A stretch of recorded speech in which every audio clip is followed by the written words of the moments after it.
Assalamualaikum warahmatullahi wabarakatuh. Salam sejahtera buat Sobat Lin Whitening dimanapun berada. Oke, Bim akan lanjutkan cerita Yechen-nya. Tapi seperti biasa, bantu tekan tombol like dan berkomentar juga. Terima kasih sesudah dan sebelumnya. Oke, lanjut. Seperti biasa, yang belum tekan tombol like dan aktifkan logo loncengnya, bantu Mimin tekan terlebih dahulu. Oke, gas. Bab 2126 sampai bab 2130. Faktanya, Yechen selalu memiliki 3 jenis ramuan: pil penyebar darah dan penyelamat jantung, pil peremajaan, dan bahkan pil Yuan Pei Yuan.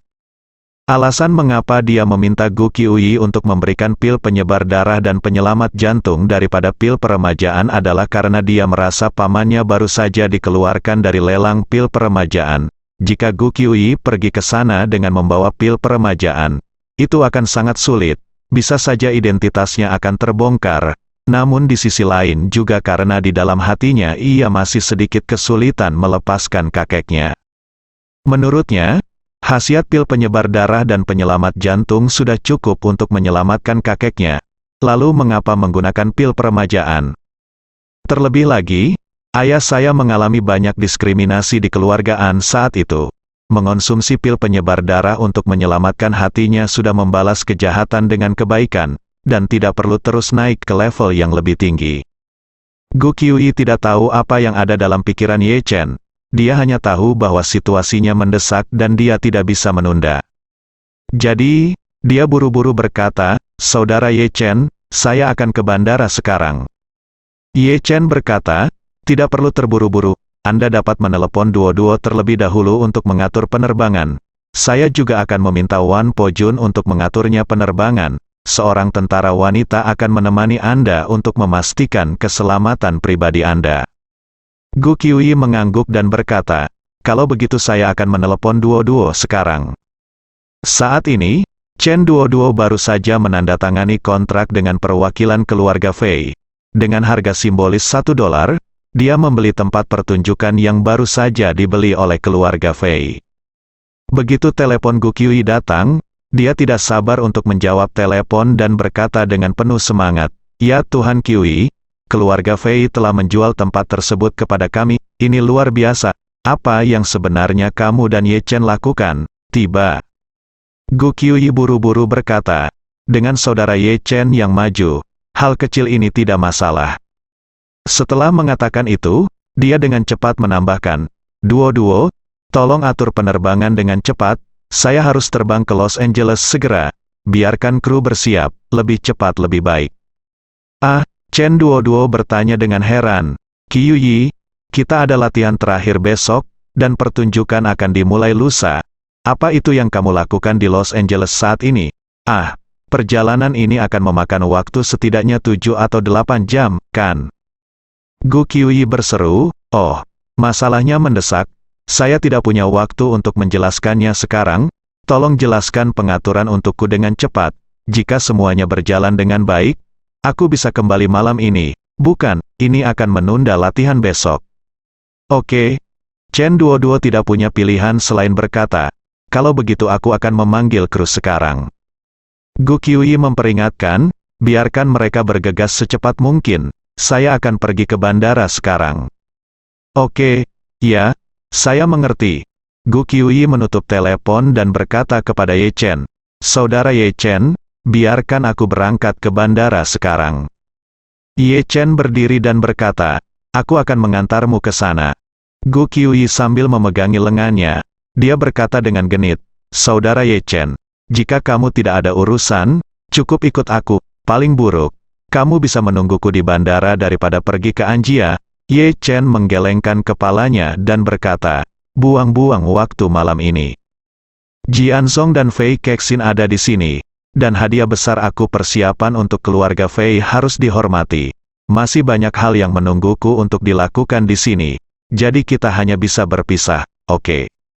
Gu Qiuyi tahu bahwa Yechen memiliki hal lain yang harus disibukkan, jadi dia berkata dengan patuh, "Kalau begitu aku akan pergi ke sana sendirian dan kembali menemuimu sesegera mungkin setelah menyelesaikan pekerjaanku." "Oke."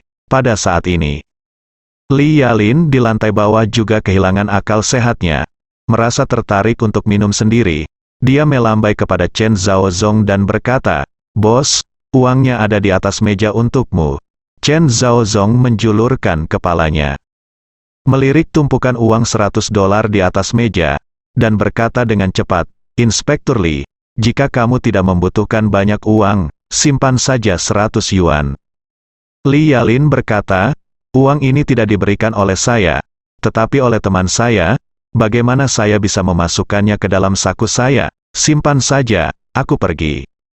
Setelah itu, dia berdiri, mengeluarkan selembar kertas, menyeka mulutnya, berbalik dan berjalan keluar. Chen Zhaozong sangat lega saat melihatnya keluar. Dia tidak takut Li Yalin akan mengetahui status imigran ilegalnya, tetapi dia hanya takut dia akan menyadari bahwa dia telah bertemu dengannya dan kemudian menghubungkan hilangnya Fei Haoyang dengan dia. Ye Chen dan Gu Qiuyi telah mengunjungi tokonya lebih dari sekali. Begitu dia terungkap, Li Yalin akan dapat mengikuti petunjuk untuk menemukan Ye Chen. Kasus hilangnya Fei Haoyang tidak mulus. Li Yalin tidak dapat menemukan petunjuk apapun hanya karena petunjuknya tersembunyi dengan baik.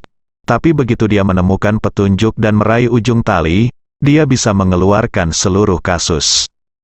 Saat dia memikirkan hal ini, ketika dia melihat Ye Chen dan Gu Qiuyi juga berjalan ke bawah, dia buru-buru melangkah maju dan berkata, "Tuan Ye, mengapa kamu turun? Inspektur Li itu baru saja pergi, dan dia mungkin belum pergi jauh, belum."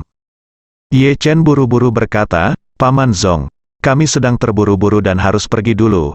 Ayo kembali ke tempatmu nanti." Ketika Chen Zhaozong mendengar bahwa Ye Chen mengatakan ini mendesak, dia segera berhenti mencoba untuk tinggal. Dia berjalan ke pintu dan melihat keluar. Li Yalin sudah masuk ke dalam mobil dan pergi, dan berkata, "Mobil Inspektur Li telah pergi. Jika Anda memiliki masalah mendesak, pergilah dan selesaikan terlebih dahulu. Jika Anda perlu aku, bicara saja." "Oke, Paman Zong." Ye Chen dan Gu Qiuyi setelah mengucapkan selamat tinggal pada Chen Zhaozong, dia masuk ke mobil dan bergegas menuju bandara. Pada saat yang sama, di langit di atas benua Eropa pada ketinggian 10.000 meter, Fei Jianzong dan Fei Kexin sedang duduk di jet bisnis Gulfstream, tidak mampu menyembunyikan kegugupan mereka. Di dalam kabin, Yuan Zixu dan Su Ruoli memejamkan mata untuk beristirahat, sementara kakek dan cucunya menatap kegelapan di luar jendela dengan bingung. Setelah helikopter tiba di Colombo, ibu kota Sri Lanka, mereka tidak tahu kemana tujuan selanjutnya. Saat mereka menaiki pesawat, tidak ada yang memberitahu mereka kemana tujuan pesawat. Saat ini, pesawat sedang terbang di atas awan tebal, tidak mungkin membedakan arah dan lokasinya, sehingga kakek dan cucu tersebut semakin khawatir. Fei Jianzong menatap keluar jendela untuk waktu yang lama dan mau tidak mau bertanya kepada Fei Kexin dengan suara rendah, "Kexin, menurutmu kemana Tuan Ye ingin kita pergi? Pesawat telah terbang selama beberapa jam. Jika itu akan pergi ke Suriah, itu akan segera tiba, benar?" Fei Kexin mengangguk, dengan hati-hati mengingat peta dunia, dan berkata, "Dibutuhkan setidaknya 6 jam untuk terbang dari Sri Lanka ke Suriah. Sudah 7 jam sejak kita lepas landas. Jika kita pergi ke Suriah, pesawatnya akan datang lebih awal. Sudah waktunya turun. Tetapi pesawat masih melaju normal. Saya kira kita masih terlalu awal dari tujuan kita." Fei Jianzong mengerutkan kening dan bertanya, "Jika kita terbang dengan kecepatan ini, kemanapun kita pergi, kita mungkin akan keluar dari Asia. Mungkinkah Tuan Ye tidak lagi berencana untuk membiarkan kita pergi ke Suriah, tetapi punya rencana lain untuk kita?" kata Fei. Kexin setuju, sangat mungkin untuk meninggalkan Asia, tetapi tidak jelas kemana kita akan pergi setelah meninggalkan Asia.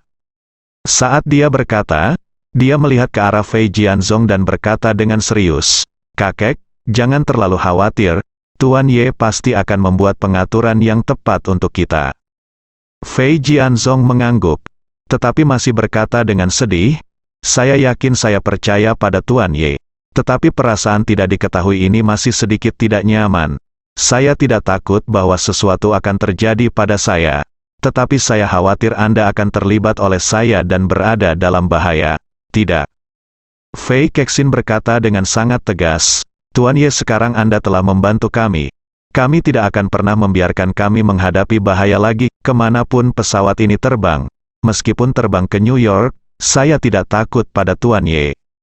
Bandara Jeff, New York, kedua pesawat pribadi itu lepas landas dengan selang waktu 20 menit. Di pesawat yang lepas landas pertama, Paman Ye Chen, An Chong Kiu, sedang duduk, dan di pesawat yang lepas landas berikutnya, ada Gu Qiuyi, yang memegang pil penyebar darah untuk menyelamatkan jantungnya. Seorang Chong Kiu berada dalam kebingungan saat ini. Hatinya dipenuhi ketegangan dan kesusahan untuk ayahnya, dan dia tidak pernah berpikir untuk membagi harta keluargaan setelah ayahnya meninggal. Apalagi ia juga tahu betul bahwa ayahnya adalah tulang punggung keluargaan. Jika ia meninggal dunia saat ini, seluruh keluargaan akan rusak parah. Oleh karena itu, dalam hatinya, dia tidak ingin ayahnya mengalami penderitaan seperti itu. Dibandingkan keluarga lain, keluargaan relatif bersatu, dan hampir tidak ada konflik antar kakak beradik. Alasan utama mengapa keluargaan begitu bersatu adalah kematian An Cheng Qi yang tidak disengaja tahun itu. Kematian An Cheng Qi tidak hanya menimbulkan rasa sakit yang luar biasa bagi semua orang di keluargaan, tetapi juga membuat keluargaan menyalahkan diri mereka sendiri selama bertahun-tahun. Semua orang tahu bahwa jika keluargaan dapat mendukung pilihan An Cheng Qi dan mendukungnya menikah jauh dari keluarga Ye, maka An Cheng Qi tidak akan membawa Ye Changning bersama Ye Changning dan membawa Ye Chen ke tempat tak berdaya setelah Ye Changning putus dengan Ye, keluarga menetap di Jinling. Pergi ke Jinling adalah pilihan yang tidak berdaya bagi keluarga mereka yang terdiri dari 3 orang.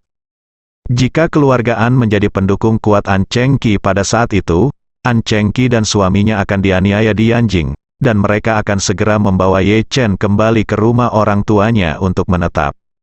Dengan begitu, tragedi berikutnya mungkin tidak terjadi. Sejak An Cheng Qi dan Ye Changning mengalami kecelakaan, kakek Ye Chen berubah pikiran tentang mengelola keluargaan. 5 kata keluarga harmonis dan sejahtera menjadi satu-satunya konsep pengelolaan keluarga. Di bawah dorongan lelaki tua itu selama bertahun-tahun, keluargaan secara bertahap menjadi terbiasa mengutamakan keluarga dalam segala hal. Begitu ada sesuatu yang bertentangan dengan keharmonisan keluarga, anggota keluarga harus diutamakan tanpa syarat. Setelah bertahun-tahun, di bawah kepemimpinannya, keluargaan memang jauh lebih bersatu dibandingkan keluarga besar lainnya. Terlebih lagi, lelaki tua itu memang sangat bijaksana dan telah melakukan pekerjaan yang sangat detail pada seluruh struktur fungsional keluargaan. Dia meminta An Chong Kiu, yang memiliki kepribadian yang relatif lembut, untuk bertanggung jawab atas urusan internal, dan membiarkan anak kedua An Kai Feng, yang memiliki kepribadian yang relatif kuat, mengambil alih urusan luar. Dia meminta anak ketiga An Zaonan untuk membantu seorang Kai Feng dalam struktur organisasi seluruh industri Anjia, dan biarkan yang termuda An Youyu bertanggung jawab untuk mengawasi urusan keuangan dan hukum seluruh keluargaan. Pada saat yang sama, dia juga memberi An Chong Kiu dan An Youyu hak veto atas Dewan Direksi, menggunakan ini sebagai mekanisme pemutus arus pada saat-saat kritis untuk mencegah An Kai Feng bertindak sewenang-wenang setelah mengambil alih kekuasaan. Begitu sesuatu terjadi padanya, kepala keluarga, semua anak akan mendengarkan An Chong Kiu ketika mereka memasuki rumah. Ketika mereka meninggalkan rumah, 3 saudara laki-laki dan perempuan lainnya akan mengambil keputusan melalui diskusi. Jika ketiga saudara laki-laki dan saudara perempuan ragu-ragu, mereka akan pergi ke kakak laki-laki tertua An Chong Kiu untuk berdiskusi. Jika Kai Feng ingin bertindak sewenang-wenang, An Youyu, yang paling tahu tentang keuangan dan hukum, dapat menggunakan hak veto untuk memutus kendalinya. Jika An Kai Feng mau untuk bergabung dengan An Zaonan dan An Youyu untuk memiliki rencana lain, An Chong Kiu juga dapat menggunakan satu hak veto memutus pemutus sirkuit dan menghindari risiko bagi Anjia. Keempat bersaudara ini terlihat saling bekerja sama, namun mereka juga saling menjaga dan menyeimbangkan. Meski struktur organisasi ini terkesan ketat, namun nyatanya juga menyimpan bahaya besar yang tersembunyi. Jika terjadi perselisihan dalam keluarga, pasti akan menimbulkan intrik dan pertikaian antar semua pihak. Tapi untungnya keluarga An bersatu, jadi mereka berempat selalu bekerja sama dengan baik. Setiap orang dapat mendahulukan kepentingan Anjia, dan meskipun ada perbedaan pendapat, mereka dapat memperlakukannya secara objektif dan mendiskusikannya secara demokratis. Justru karena struktur inilah sekarang lelaki tua itu tiba-tiba sakit kritis. An Kaifeng, An Zaonan, dan An Youyu semua telah menghentikan semua urusan mereka dan bergegas pulang. Pada saat yang sama, mereka juga menunggu kakak laki-laki tertua, seorang Chong Qiu akan kembali untuk mengambil alih keluarga, gambaran besarnya. Saat ini, Gu Qiuyi sedang duduk di pesawat, melihat pil yang disegel lilin dalam kotak plastik putih di tangannya, merasa bersemangat dan bersemangat. Meskipun dia juga tahu bahwa dia seharusnya tidak merasa seperti ini dalam situasi ini, dia tidak bisa mengendalikan hatinya sama sekali. Karena Ye Chen benar-benar membiarkan dirinya pergi ke rumah kakek dan neneknya sebagai tunangannya. Di mata Gu Qiuyi, ini adalah pengakuan Ye Chen terhadapnya. Dibandingkan dengan ambiguitas sebelumnya, sikap Ye Chen kali ini, menurutnya, merupakan langkah maju yang besar. Namun, Gu Qiuyi tidak tahu bahwa alasan Ye Chen memintanya untuk menetap sebagai tunangannya didasarkan pada premis bahwa Gu Qiuyi belum menemukannya. Gu Qiuyi sudah bertunangan dengannya, jadi wajar saja jika dia mengunjungi keluarga An sebagai tunangannya. Tapi bagaimana dia bisa membayangkan bahwa ini akan menjadi dorongan besar bagi Gu Qiuyi? Di malam hari, pesawat yang ditumpangi An Chong Qiu mendarat di landasan pacu pribadi sebuah perkebunan di pinggiran kota Los Angeles. Ini adalah rumah tempat dia tinggal di Los Angeles. Seluruh kawasan tidak hanya mencakup area yang luas, tetapi juga memiliki 3 landasan pacu pribadi dan beberapa hanggar berukuran sedang dan besar. Setidaknya 5 atau 6 jet pribadi dengan ukuran berbeda diparkir di sini. Ketika keluarga An membeli tanah ini, mereka dengan berani membangun bandara di rumah mereka sendiri. Namun, hal semacam ini biasa terjadi di Amerika Serikat, yang wilayahnya luas dan berpenduduk jarang. Bintang Hollywood John Travolta, yang membintangi film Pulp Fiction, memiliki villa pribadi dengan 2 landasan pacu kecil. Seorang selebritis memiliki sumber keuangan sebesar itu, apalagi keluarga kaya seperti keluarga An. Begitu pesawat An Chong Qiu mendarat di landasan pacu Manor, pesawat itu langsung meluncur menuju bangunan utama Manor. Bangunan induk ini tidak bisa lagi dikatakan sebagai villa, memiliki luas bangunan yang sangat luas dan tersebar berbentuk U sedikit lebih besar dari rata-rata hotel resor bintang 5. Ini pada dasarnya adalah kota kecil, dengan tidak hanya berbagai kawasan pemukiman, rekreasi, hiburan dan perkantoran, tetapi juga rumah sakit milik Anjia sendiri. Bibi Ye Chen, An Youyu sudah menunggu di bawah. Pesawat berada tepat di depan gedung taksiway. Begitu berhenti, mobil yang berangkat melaju dan terhubung dengan pintu kabin. Saat pintu kabin terbuka, An Chong Qiu berlari dengan cepat dan melihat An Youyu berdiri di bawah dengan mata merah. Dia dengan cepat melangkah maju dan bertanya, "Hei, bagaimana kabar ayah?" Air mata An Youyu terus mengalir, sambil menyekanya dengan tangannya, dia tersedak dan berkata, "Kondisi ayah sangat buruk." 1 jam yang lalu, Tuan Hong datang dengan membawa pil pemanjang hidup, tetapi ayah tidak membaik sama sekali setelah meminumnya. Dokter mengatakan bahwa berbagai indikator ayah masih bagus, kondisinya terus menurun, dan dia mungkin tidak dapat bertahan hidup malam ini. Guru Hong Tian berkata bahwa kondisi ayah masih terlalu serius. Jika dia meminum pil pemanjang hidup lebih awal, mungkin masih efektif. Seorang Chong Qiu mengumpat dengan marah, "Perpanjangan hidup. Pil penopang hidup, jika tidak dapat memperbarui hidup Anda. Mengapa Anda menyebutnya pil penopang hidup? Berikan kepada Hong Tianxi. Jika itu tidak berhasil, bukankah dia hanya seorang penipu?" An Youyu buru-buru berkata, "Saudaraku, Hong Tianxi juga memiliki niat baik. Awalnya, dia berencana untuk mengasingkan diri selama 5 tahun, dan dia akan dibebaskan dalam 5 bulan. Ibu mengirim seseorang untuk mengundangnya, dan dia segera datang setelah mengetahui itu. Terlebih lagi, pil pemanjang hidup adalah harta karun Tao. Ketika diturunkan, totalnya hanya ada 3 pil, dan Hong Tianxi hanya tersisa 1. Dulu, beberapa orang rela menghabiskan ratusan juta pil dolar untuk membelinya, tapi dia tidak menjualnya. Hari ini, dia mengambilnya tanpa ragu-ragu, keluar dan berikan kepada ayah. Seorang Chongqiu berkata dengan dingin, barang sial ini mungkin tidak sebagus itu 10.000 ramuan peremajaan. Itu bukan harta karun Tao. Saya tidak takut membuat orang tertawa ketika saya mengatakannya. Setelah itu, dia kesal. Dia melambaikan tangannya dengan bingung. Lupakan, jangan bicarakan. Itu, di mana ayah? Cepat bawa aku ke sana. An Youyu membawa An Chongqiu dan bergegas ke pusat medis Anjia. Pusat kesehatan ini tidak hanya dikelola oleh para ahli terkemuka dari berbagai departemen, tetapi juga dilengkapi dengan beberapa ICU, ruang bersalin, dan ruang operasi. Fasilitas perangkat keras di sini bahkan dapat menangani operasi transplantasi organ paling rumit di dunia.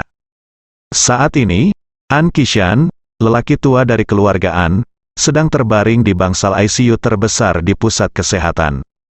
Tubuhnya ditutupi berbagai peralatan dan selang, seluruh wajahnya ditutupi masker oksigen, dan ia nyaris tidak mampu menahan napas lemah dengan mengandalkan ventilator.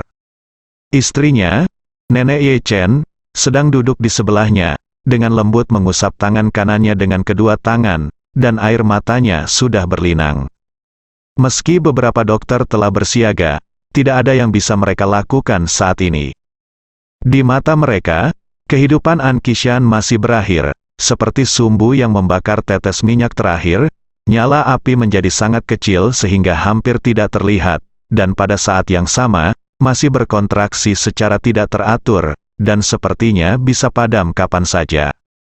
Saat ini, satu-satunya hal yang bisa mereka lakukan adalah menunggu apinya benar-benar padam. Bukannya mereka tidak mau campur tangan, tapi dalam kasus ini, meski laju pernapasannya sedikit lebih tinggi, masih mungkin untuk melakukannya, padamkan api terakhir. Jadi pada akhirnya cara terbaik mengatasinya adalah dengan tidak mengganggunya dan membiarkannya membakar sisa minyak dan gas terakhir yang tersisa di sumbu. Anak-anak dan cucu-cucu lain dari keluarga An semuanya tinggal di ruang tunggu di luar ICU. Paman kedua dan paman ketiga Ye Chen sedang duduk bersebelahan di sofa bagian. Selain itu, ada juga seorang lelaki tua kurus dengan roh abadi dan rambut serta janggut beruban. Dia sedang duduk di hadapan mereka saat ini, membuat sidik jari dengan satu tangan. Aku tidak tahu harus berkata apa lagi. Cucu-cucu lain dan kerabat perempuan dari keluarga An sedang duduk di bangku di kedua sisi sofa, tampak sedih. Ketika An Youyu dan An Chongqiu menyerbu masuk, semua orang yang hadir segera berdiri. Seorang Kaifeng bergegas mendekat dengan mata merah, meraih lengan An Chongqiu, dan tersedak oleh isak tangis, "Saudaraku, kamu akhirnya kembali." Seorang Zaonan tidak bisa menahan diri untuk tidak mengendus, dan berkata dengan suara gemetar, "Saudaraku, ayah sedang koma dan belum bangun, ibu bersamanya di dalam, pergi dan lihatlah." Seorang Chongqiu mengangguk dengan berat dan berkata dengan nada yang sangat tegas, "Jangan terlalu pesimis dulu. Ayah akan melakukannya mengalami badai besar dalam hidupnya. Dia telah melalui semuanya, masalah sekecil itu tidak berarti apa-apa baginya. Dia pasti akan mampu melewatinya." Semua orang mengangguk, tetapi tidak ada kepercayaan pada ekspresi mereka. Melihat semua orang sudah tak bernyawa, An Chongqiu merasa sedikit panik. Jadi dia buru-buru berkata, "Kalian tunggu di luar dulu. Aku akan masuk dan menemui ayah." Setelah itu, dia membuka pintu dan masuk sendirian. Ketika wanita tua itu melihatnya masuk, emosinya tiba-tiba menjadi tak tertahankan, dan dia menangis dan berkata, "Chongqiu, Chongqiu, sepertinya ayahmu tidak bisa bertahan lagi. Chongqiu, apa yang harus saya lakukan, Chongqiu?" Saat dia berbicara, tubuh wanita tua itu sudah gemetar, hampir jatuh ke samping. Seorang Chongqiu buru-buru melangkah ke depan, mengangkatnya dengan kedua tangan, menahan keinginan untuk menangis, dan tersedak oleh isak tangis. "Bu, tidak apa-apa, ayah akan baik-baik saja. Dia terlalu lelah akhir-akhir ini dan butuh istirahat yang baik. Istirahatlah, mungkin kamu akan bangun setelah beberapa saat. Wanita tua itu terus menggelengkan kepalanya perlahan dan menatap An Qishan di ranjang rumah sakit, matanya penuh kesedihan dan keputusasaan. Ia juga merupakan orang yang mengenyam pendidikan tinggi dan mengalami kemajuan pesat dalam perubahan dunia dalam beberapa dekade terakhir. Bagaimana mungkin ia tidak paham dengan keadaan suaminya saat ini? Dia memegang tangan suaminya dengan satu tangan dan tangan putra sulungnya An Chongqiu dengan tangan lainnya, sambil bergumam pelan, "Ayahmu sangat merindukan adikmu. Selama ini, kondisinya setiap hari lebih buruk daripada sebelumnya. Sehari sebelumnya, dia sangat merindukan putrinya dan tidak bisa tidur sepanjang malam. Tidak peduli seberapa kuat tubuhnya, dia tidak dapat menanggungnya setelah semua siksaan." Setelah mendengar ini, An Chongqiu tidak dapat lagi mengendalikan emosinya. Orang-orang menangis tanpa suara. Pada saat ini, wanita tua itu menatap An Chongqiu dan berkata dengan serius, "Chongqiu, jika ayahmu tidak dapat selamat dari rintangan ini, kamu harus pergi ke Yanjing dan keluarga Ye." Seorang Chongqiu terkejut. Ditanyakan, "Bu, apa yang kamu?" Wanita tua itu melanjutkan, "Pergi ke keluarga Ye untuk meminta maaf kepada ayah kakak iparmu, dan temukan cara untuk memintanya setuju untuk memindahkan adikmu kembali dari makam leluhur keluarga Ye. Aku ingin dia kembali menemani ayahmu." "Ya," seorang Chongqiu berkata dengan cepat, "Bu, segalanya belum mencapai titik itu, jangan berpikir tentang hal-hal ini sepagi ini." Wanita tua itu menggelengkan kepalanya dan menyeka. Dia menyeka air matanya dan berkata tanpa ekspresi, "Saya telah mencoba semua metode yang mungkin, dan mencoba semua metode yang tidak dapat digunakan. Saya bahkan mengundang guru Hong Tianxi, yang selalu membuat ayahmu muak. Sekarang aku benar-benar tidak tahu harus berbuat apa lagi. Apakah ada cara lain?" Seorang Chongqiu tahu bahwa ayahnya tidak pernah percaya pada agama, apalagi metafisika. Apakah itu Master Hong Tianxi dari Jindan Taoisme atau Master Lai dari Yijing Bagua? Mereka semua sama, penipu juga sama. Kecuali jika ini merupakan pilihan terakhir, ibu saya tidak akan pernah mengundang guru Hong Tian ke rumahnya. Saat ini, An Chongqiu yang selama ini menghibur adik dan ibunya semakin putus asa. Menurutnya, lelaki tua itu mungkin tidak akan bisa bertahan saat ini. Pada saat yang sama, di udara, hanya berjarak puluhan kilometer dari Anjia Manor, pesawat pribadi yang ditumpangi Gu Qiuyi sudah turun hingga kurang dari 2000 meter. Saat ini, kru sudah mengarahkan arahnya ke landasan pacu Feijia dan bersiap untuk mendarat di sana. Sebelumnya, Gu Qiuyi mendapatkan lokasi spesifik Anjia Manor dari Ye Chen melalui telepon satelit. Ia juga mendapat informasi bahwa Anjia Manor memiliki landasan pacu tingkat 4E sendiri. Landasan pacu pada tingkat ini pada dasarnya dapat memenuhi lepas landas dan pendaratan normal semua jenis pesawat kecuali Airbus A380 yang terisi penuh. Untuk berpacu dengan waktu, Ye Chen ingin Gu Qiuyi mendarat langsung di Anjia. Namun, keluarga Fei selalu dijaga ketat. Jika tidak ada pesawat yang lepas landas atau mendarat, mereka akan menggunakan beberapa kendaraan berat untuk memblokir landasan pacu bandara untuk mencegah orang jahat mendarat langsung di kediaman keluarga Ye. Oleh karena itu, jika keluarga Fei pesawat ingin mendarat di sini, harus melewati izin personel pengontrol darat keluarga Fei terlebih dahulu. Oleh karena itu, sang kapten segera memanggil personel pengendali landasan Feijia melalui radio. "Anap, ini B9733. Ini B9733. Tolong jawab jika Anda mendengarnya." ANAP adalah tanda panggilan yang didaftarkan oleh landasan pacu Feijia di penerbangan sipil.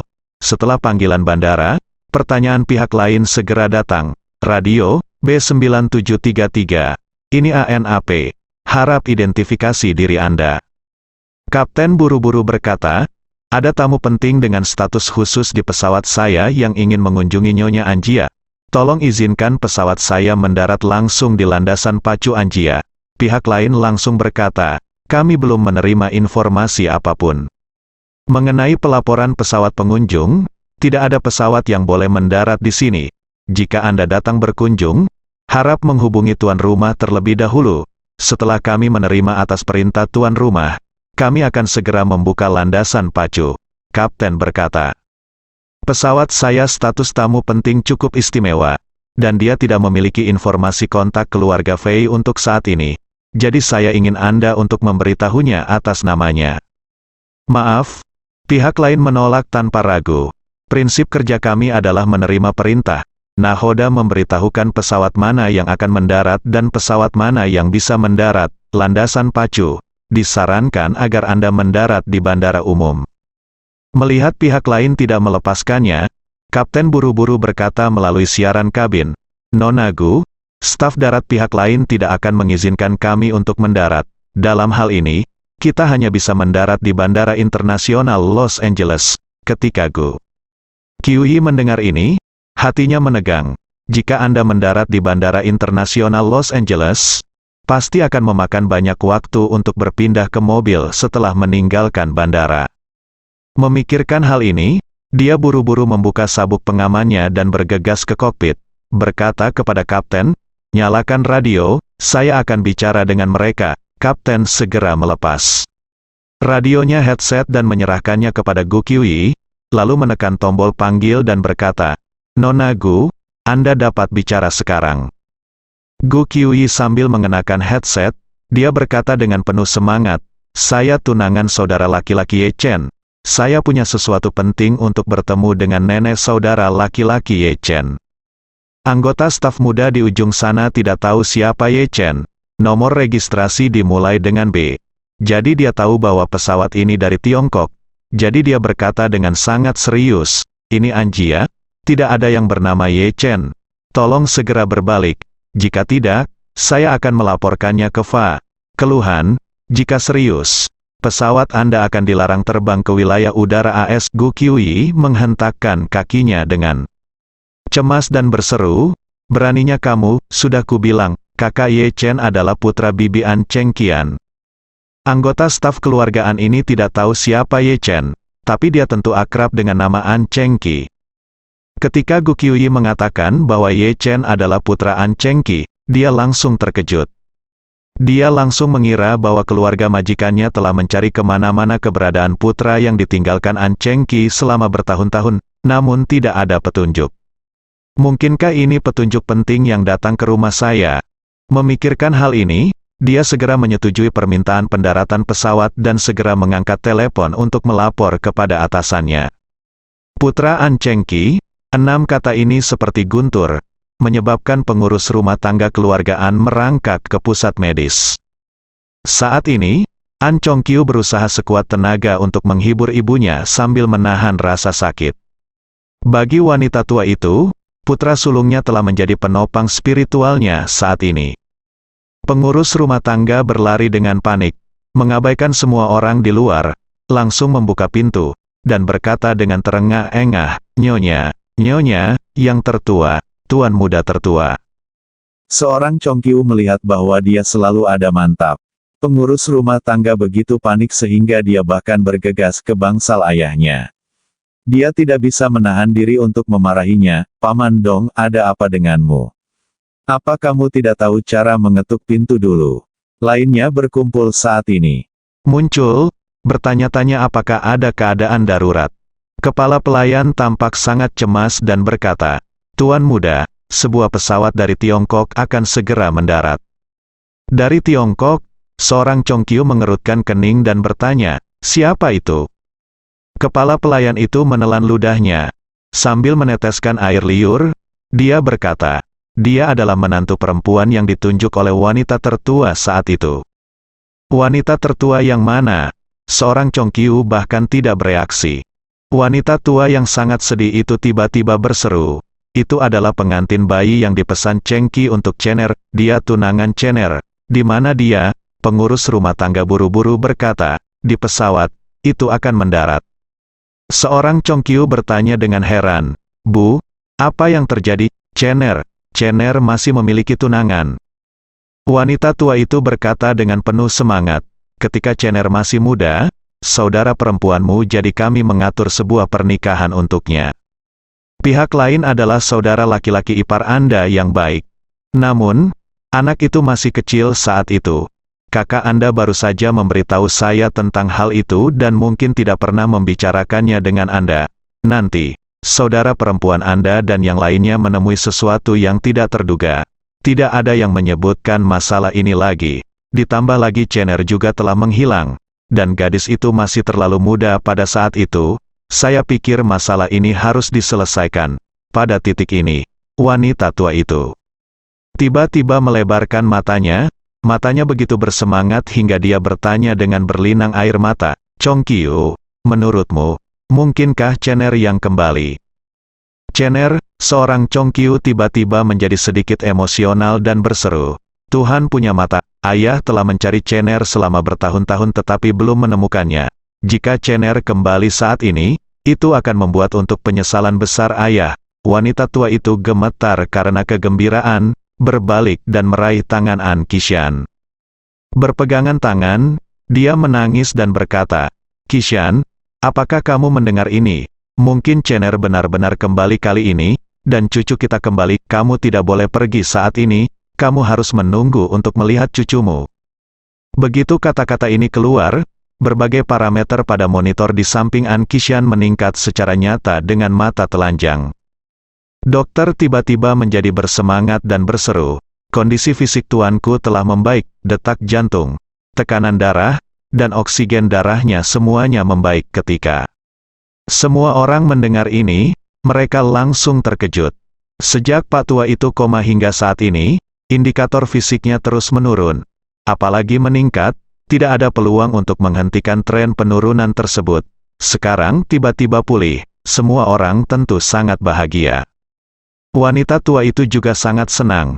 Sambil menyeka air matanya, dia tidak sabar untuk berkata, "Cepat, bantu aku keluar, aku ingin melihat Chenner turun dari pesawat dengan mataku sendiri." An Chong Kyu dengan cepat membantu wanita tua itu keluar, dan paman kedua, paman ketiga, dan Bibi Ye Chen juga tanpa sadar mengikuti. Melihat ini, An Chong Kyu buru-buru berkata, "Kai Feng, jangan pergi, tetaplah di sini bersama ayah. Jika ada keadaan darurat, kamu dapat merespons tepat waktu." Seorang Kai Feng ragu-ragu sejenak, tetapi memikirkannya, saya memutuskan untuk setuju untuk itu. Faktanya, dia sangat ingin pergi keluar dengan semua orang untuk melihat apakah Ye Chen sudah kembali. Bagaimanapun, di antara saudara laki-laki dan perempuan dari keluargaan, meskipun setiap orang memiliki kasih sayang yang mendalam terhadap An Chengqi, kasih sayang antara An Kai Feng dan saudara perempuannya An Chengqi adalah yang paling dalam di antara saudara laki-laki dan perempuan. Meskipun dia selalu tegas dan sangat kuat, dia baru mengembangkannya secara bertahap setelah kematian An Chengqi. Ketika An Chengqi masih hidup, dia adalah pengikut An Chengqi yang paling taat. Baru setelah kematian An Chengqi dia mulai meniru perilaku saudara perempuannya tanpa sadar, dan secara bertahap mencapai prestasinya saat ini. Namun jauh di lubuk hatinya, ia merasa kemampuannya tidak sebaik yang dimiliki adiknya. Pada saat ini, di langit di atas ujung landasan, sebuah pesawat perlahan mendekat dari tinggi ke rendah, dari jauh ke dekat. Keluargaan menjadi semakin gugup. Wanita tua itu mau tidak mau bertanya kepada anak-anak di sekitarnya, "Apakah menurutmu, Chenner akan berada di pesawat?" Tidak ada yang berani menjawab. Bagaimanapun, Ye Chen telah hilang selama hampir 20 tahun, dan mereka tidak berani mengharapkan Ye Chen sama sekali akan kembali saat ini. Di masa lalu, mereka telah melakukan beberapa kesalahan dan mengira telah menemukan Ye Chen. Namun pada akhirnya dipastikan melalui DNA bahwa mereka hanya bahagia tanpa alasan. Oleh karena itu, kali ini semua orang khawatir kali ini masih hanya mimpi. Saat deru mesin pesawat semakin dekat, pesawat Guqiuyi akhirnya mendarat dengan mulus di ujung landasan, kemudian pembalik daya dorong mesin pesawat dihidupkan, dan terdengar suara gemuruh yang semakin keras. Setelah beberapa saat, kecepatan pesawat melambat, dan di bawah bimbingan kendaraan pemandu darat, perlahan-lahan meluncur menuju pintu masuk utama gedung utama. Saat pintu kabin terbuka, hati keluargaan berdebar kencang. Saat ini, Gu Qiuyi di dalam kabin sangat gugup. Segera setelah itu, palka terbuka. Saat keluargaan melihat Gu Qiuyi, beberapa cucu muda langsung berseru, "Itu Gu Qiuyi." Sebagai penyanyi papan atas Tiongkok, popularitas Gu Qiuyi memang sangat tinggi. Adik-adik Marvin semuanya mengenalnya dan menyukai lagu-lagunya. Oleh karena itu, ketika mereka melihat Gu Qiuyi berjalan turun dari kabin, mereka semua sangat terkejut hingga tidak dapat menambahkan apapun. Wanita tua itu sangat gugup saat ini dan terus melihat ke belakang Gu Qiuyi. Tetapi ketika dia melihat tidak ada orang lain di belakang Gu Qiuyi, dia tiba-tiba merasa kecewa lagi. Dia tahu cucunya pasti tidak ada di pesawat. Gu Qiuyi sudah berjalan di depan semua orang. Dia menekan kegugupannya dan berkata, "Halo semuanya, saya Gu Qiuyi, saya tunangan saudara laki-laki Ye Chen, Gu." Qiuyi, wanita tua itu memandang ke arah dia dan bertanya dengan cepat, "Apakah kamu gadis kecil dari keluarga Gu yang dikatakan Cheng Qi?" Gu Qiuyi mengangguk dengan cepat dan berkata dengan hormat, "Ya, ini aku." Setelah mengatakan itu, dia bertanya dengan sopan, "Kamu pasti nenek dari saudara laki-laki Ye Chen, kan?" Wanita tua itu mengangguk dengan lembut, "Ini aku, anak baik, beritahu nenek, apakah kamu tahu keberadaan Chener?" Aku, setelah mendengar pertanyaan wanita tua itu, Gu Qiuyi mengerucutkan bibirnya, merasa sangat malu. Tapi memikirkan penjelasan Ye Chen, dia hanya bisa berbohong dan berkata, "Maaf, nenek, saya belum menemukan saudara laki-laki Ye Chen." Ketika dia mengatakan ini, Gu Qiuyi dengan jelas melihat ekspresi di dalam mata wanita tua itu langsung meredup. Dia tiba-tiba merasa bahwa perkataannya terlalu kejam terhadap lelaki tua berwajah baik ini. Seorang Chongqiu di samping menghela nafas dan bertanya padanya, "Nona Gu, apakah kamu juga mencari Chener?" "Iya." Gu Qiuyi berkata dengan serius, "Ayahku telah mencari saudara laki-laki Ye Chen selama hampir 20 tahun. Di seluruh dunia, saya telah mencari hampir kemana-mana." Wanita tua itu berkata dengan lembut dengan wajah bersyukur saat ini, "Kalian keluarga Gu benar-benar baik dan penuh kasih sayang. Anda tidak pernah melupakan Chener setelah bertahun-tahun. Terima kasih kamu. Kupikir hanya kami yang masih mencarinya. Mengenai keberadaan Chener, aku tidak menyangka kamu telah mencarinya begitu lama." Gu Qiuyi berkata buru-buru, "Nenek, pernikahanku dengan saudara laki-laki Ye Chen telah diatur oleh orang tuaku dengan Paman Ye dan Bibi An sejak lama. Saudara Ye Chen adalah tunanganku, dan itu tidak berubah dalam pikiranku selama bertahun-tahun. Aku telah menunggu semua ini bertahun-tahun untuk menemukan saudara Ye Chen dan secara resmi menikah dengan saudara Ye Chen." Wanita tua mendengar ini, dia tidak bisa menahan tangisnya dan tersedak. "Anak baik, saya telah bekerja sulit bagimu selama bertahun-tahun." Gu Qiuyi menggelengkan kepalanya dan berkata, "Ini tidak sulit, seharusnya." Setelah itu, Gu Qiuyi berbohong dengan ramah, "Saya datang ke Amerika Serikat untuk konser tur kali ini, dan ayahku memberitahuku bahwa aku harus datang menemuimu dan kakek ketika aku punya waktu. Aku mengambil kebebasan untuk datang ke sini kali ini, berharap tidak mengganggu kalian berdua." Bagaimana bisa, wanita tua itu memegang tangan Gu Qiuyi dan berkata dengan penuh kasih, "Meskipun Chener belum ditemukan, di mataku, kamu adalah cucu iparku." Gu Qiuyi mengangguk dengan cepat, merasa terharu dan malu. Wanita tua itu buru-buru memperkenalkannya, "Anak baik, nenek akan memperkenalkanmu. Ini pamanmu, dan itu adalah paman dan bibimu yang ketiga. Paman kedua ada hubungannya dengan kakekmu, jadi dia tidak turun untuk menyapa kamu." Gu Qiuyi bertanya dengan tergesa-gesa, "Nenek, bolehkah aku melihat kakek?" Mata wanita tua itu tertutup kabut, dan dia tersedak oleh isak tangis, "Kakekmu sakit parah dan pingsan." Saat dia mengatakan itu, dia teringat sesuatu dan berkata dengan cepat, "Anak baik, ikutlah denganku, aku akan mengantarmu menemui kakekmu. Mungkin dia akan mendengar bahwa kamu ada di sini dan situasinya akan lebih baik." Gu Qiuyi segera mengikuti wanita tua itu dan lainnya ke pusat kesehatan Anjia. Ketika pertama kali tiba di pintu ICU, An Kaifeng mendengar suara itu, berlari keluar dengan cepat.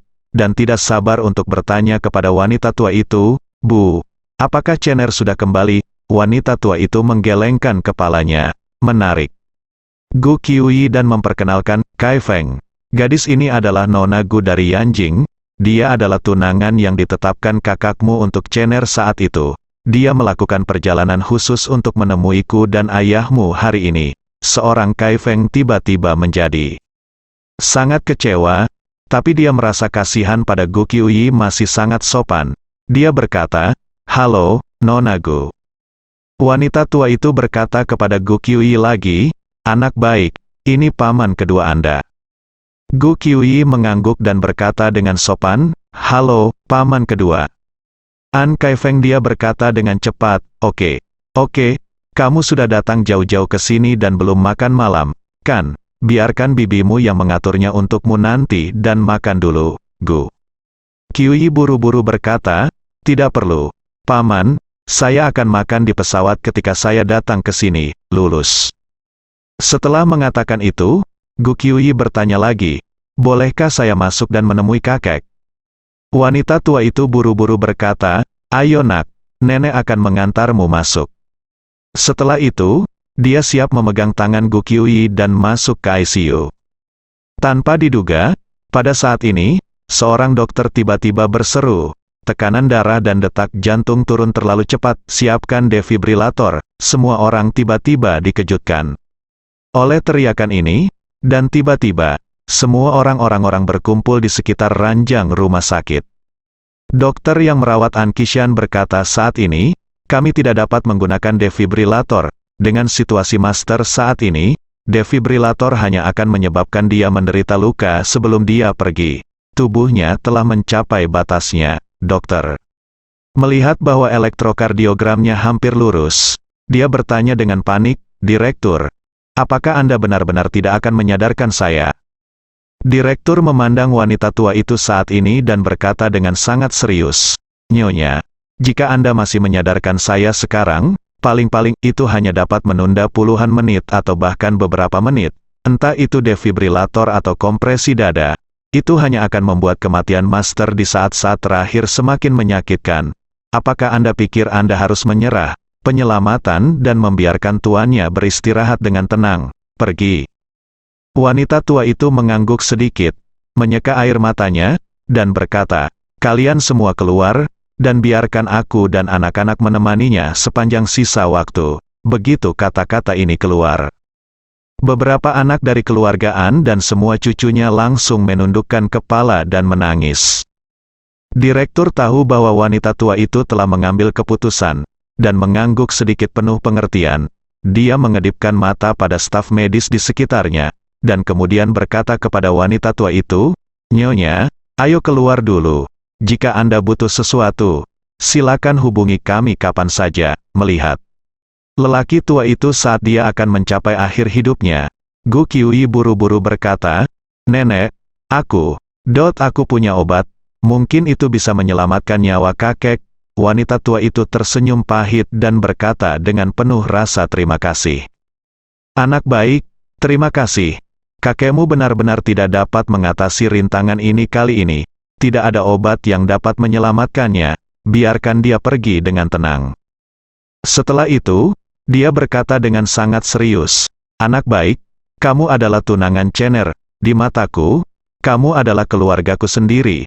Jika kamu tidak takut, tinggallah di sini bersama nenek." Gu Qiuyi dengan cepat mengeluarkan pil penyebar darah dan penyelamat jantung yang diberikan Ye Chen padanya, dan berkata dengan penuh semangat, "Nenek, obat ini adalah pil penyebar darah dan penyelamat jantung yang didapat ayah saya secara kebetulan. Dia menderita kanker pankreas stadium akhir pada saat itu, dan dia sembuh total. Setelah meminum satu pil saja, dia memintaku untuk membawa pil terakhir bersamanya. Kalau kamu membutuhkannya, obat ini benar-benar manjur. Biarkan kakek mencobanya." Pil pengusir darah dan penyelamat jantung. Setelah mendengar ini, keluarga An tidak bisa tidak saling memandang. Faktanya, kecuali wanita tua dan An Chongqiu, anggota keluarga An lainnya tidak percaya pada obat mujarab apapun. Baru saja, Guru Hong Tian mengeluarkan pil pemanjang hidup yang telah dia hargai selama bertahun-tahun. Semua orang menyaksikan dengan mata kepala sendiri bahwa pil ini tidak berpengaruh. Jadi pada saat ini, Gu Qiuyi mengeluarkan obat penyebar darah dan jantung pil penyelamat. Setiap orang secara naluriah mengira bahwa benda ini sama dengan pil pemanjang hidup yang tadi. Seperti dan, itu tidak akan memberikan efek yang nyata. Jadi, ketika wanita tua itu melihat pernapasan An Qishan menjadi sangat lemah dan naik turunnya dadanya hampir tidak terlihat, dia dengan sopan menolak, sambil menangis dengan getir. "Anakku, kamu harus menyimpan obat ini untuk dirimu sendiri. Dalam situasi ini, tidak ada obat yang berguna. Jadi biarkan saja dia pergi dengan tenang." Gu Qiuyi berkata dengan cemas, "Nenek, obat ini benar-benar berbeda dari obat biasa. Ayah saya juga dirawat karena kanker pankreas di Amerika Serikat. Setelah menghabiskan semua pengobatan kelas atas metode medis di Amerika Serikat, tidak ada efeknya. Pada akhirnya, ramuan ini menyelamatkannya." Saat dia mengatakan itu, Gu Qiuyi takut mereka tidak akan mempercayainya. Jadi dia dengan cepat menambahkan, "Ngomong-ngomong, kapan ayah saya sakit? Banyak media dalam negeri kisahnya diberitakan. Bahkan beberapa media yang tidak bermoral menerbitkan berita palsu tentang kematian ayah saya. Belakangan, dia sembuh, yang juga memicu banyak perhatian dan diskusi media di Tiongkok. Jika tidak, saya tidak percaya. Anda selalu dapat mencari secara online dan berita tentang ayah saya. Nama ayah saya adalah Gu Yanzong," bersambung.